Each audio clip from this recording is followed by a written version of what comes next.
꿀팁이라고 하면은 일단 제가 회독을 하면서 느낀 게 있는데, 자기의 주관을 버리고 자기의 생각을 버리고 그냥 지문에서 뭘 말하고 싶은지만 생각하는 게 가장 중요한 훈련인 것 같습니다.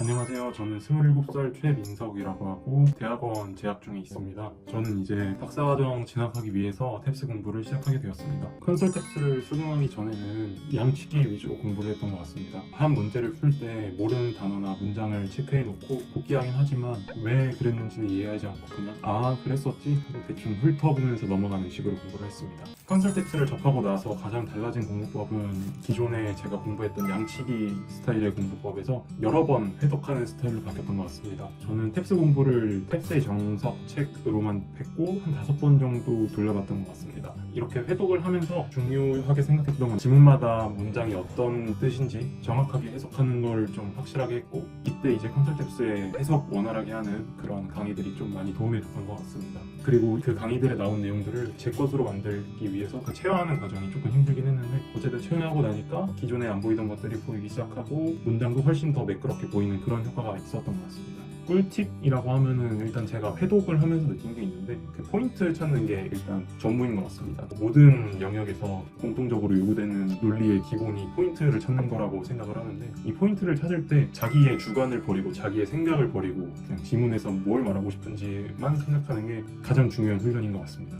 저도 이게 회독을 하면 할수록 제가 어떤 식으로 제 주관을 넣어서 해석했는지가 보이다 보니까 그런 과정에서 제 사고가 고쳐지면서 점수가 좀 자연스럽게 올라가지 않았나라는 생각을 해보았고, 단어나 수어 같은 경우도 좀 많이 외우면 좋겠다라고 생각이 든 게, 단어를 하나를 알면은 문맥상에서 유추될 수 있는 단어들이 더 많이 늘어나기 때문에 단어 하나를 외우면 단순히 하나만 외우는 게 아니라 그 단어 때문에 문장 하나가 다시 제대로 해석이 되고, 그 문장 때문에 문제가 맞고 틀리고가 결정나는 것 같아서 단어나 수어는 좀 최대한 많이 외우시는 게 좋지 않을까. 완전 고득점이 아니라 적당히 입학 컷 정도의 점수를 맞추시고 싶으신 분들은 그 단어나 수어를 좀 많이 외우시는 게 중요한 부분 같습니다. 청해의 경우에는 파트 1, 2, 3 같은 경우에는 수거 싸움이라고 생각을 해서 수거를 좀 열심히 외웠던 것 같습니다. 청해 1, 2, 3 내용들 같은 경우에는 되게 일상적인 내용들이라서 해석만 된다면은 제가 뭐 억지로 끼워 맞추지 않는 이상 답이 보이는 문제들이었기 때문에 해석만 하자라는 거를 좀 목표로 삼고 그 수거를 좀 외우려고 했었는데, 그 이유는 이제 수거들이 저희가 기존에 알고 있던 단어의 뜻과 많이 달랐던 게 있는 것 같아서 수거를 좀 열심히 외웠던 것 같고, 안 들리는 발음들 같은 경우에는 그냥 들릴 때까지 계속해서 반복해서 들었고, 그걸 이제 노트에 따로 정리를 해두고 몇 번 해서 단어 외우듯이 그것도 공부를 하고, 두 번째 회독할 때는 몰랐던 부분이 들리는지 안 들리는지에 대해서 다시 안 들렸다면 다시 노트에 적어서 그런 식으로 좀 정리를 해가면서 안 들리는 부분들을 공략해 나갔던 것 같습니다.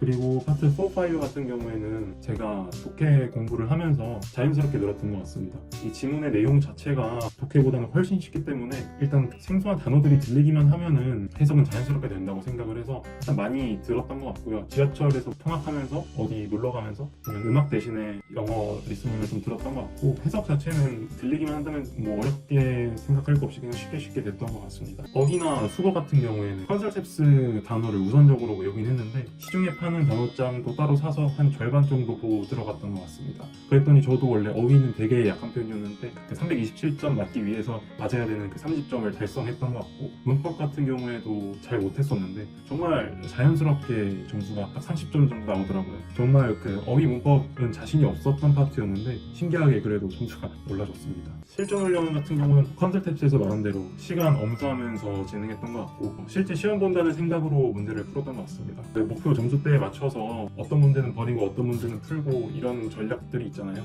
그거 맞춰서 좀 제 나름대로 최적화 문제풀이 순서를 찾아서 그 순서대로 풀었던 것 같고요. 저는 청해를 이어폰으로 공부를 했었는데 막상 시험장에 가보니까 울려가지고 몇 개 놓친 것들이 좀 많이 있었습니다. 만약에 다시 공부를 한다면 여러분들도 만약에 실전 훈련을 하신다면 스피커를 틀어놓고 어느 정도 소음이 있는 환경에서 시험 보시는 게 좀 실전 훈련에 도움이 되지 않을까라는 생각을 해봤습니다. 2주 커리큘럼을 제가 믿고 그대로 했는데 이게 반신반의하면서 따라하긴 했는데 정말 되더라고요. 저는 솔직히 제가 떨어질 줄 알고 다음 시험을 준비하고 있었는데 붙어서 너무 기분이 좋았습니다. 만약에 이 영상을 보시고 입학 성적을 맞추거나 어느 정도의 점수가 필요하신 분들이 있다면 딱 2, 3주만 미쳤다 생각하시고 이 컨설 탭스가 알려주는 커리큘럼대로 공부를 해보시는 것을 추천드립니다.